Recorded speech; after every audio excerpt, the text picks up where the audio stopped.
Hello, this is Allison from Demara Creations. I just wanted to create a video for those of you that may have purchased our fairy light bottles to just give you a bit of some tips and tricks and a little bit of a tutorial in terms of how to get this into this. So it's actually not as hard as it may appear. There's no magic involved. This will be the way that your lights are delivered to you, so they'll be in a coil. The first thing that you're going to want to do is take from the back of the cork. There is this little tab here you're going to want to take out so that the batteries will be able to work. So when you turn the switch on, you've seen that in other things that you've bought before, I'm sure.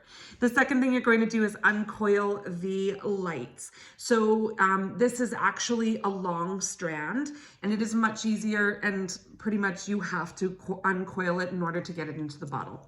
So I have already uncoiled mine, and so it is ready to insert into the bottle. So the first thing that I like to do when I'm stringing them, I just like to turn them on because it's much more fun that way. And you actually get a better idea of where your lights are going. So we'll just come in a little closer here.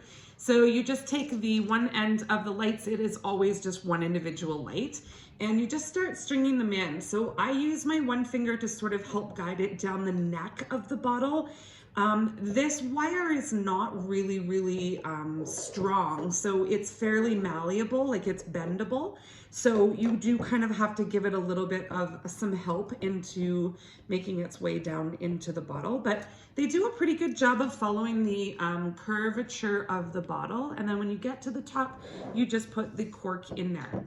So super simple, really, seriously, it's not too complicated. The only thing that you might want to do when you have them in is just sort of spin it around, take a look at it with the lights on and with the lights off to make sure that you like the way that your strand of lights has kind of ended up in the bottle. You can't really see them that well in the daytime when the lights are off, and you really don't see the strand of the wire at all when the lights are on. And our decals kind of hide some of the wire.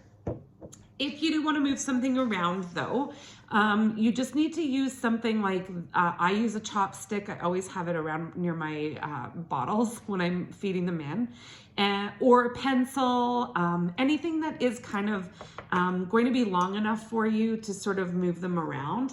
And with that, all you really need to do is kind of go into the bottle, and you can move this wire around a little bit. This part can be kind of finicky because the wire kind of wants to move away from you, but you can do it. So if you get sort of an edge of it, I am of the belief that it's just lovely exactly the way that they fall in when you feed them in. And really, honestly, they usually end up in a perfect little spot. So I hope that helps for those of you that are looking to string your fairy light bottles that you've purchased from us. We thank you so much. Well, I thank you so much for your support of our little company, and I hope you enjoy the bottle as much as I did making it. Thanks so much. Contact me if you have any other questions. Bye.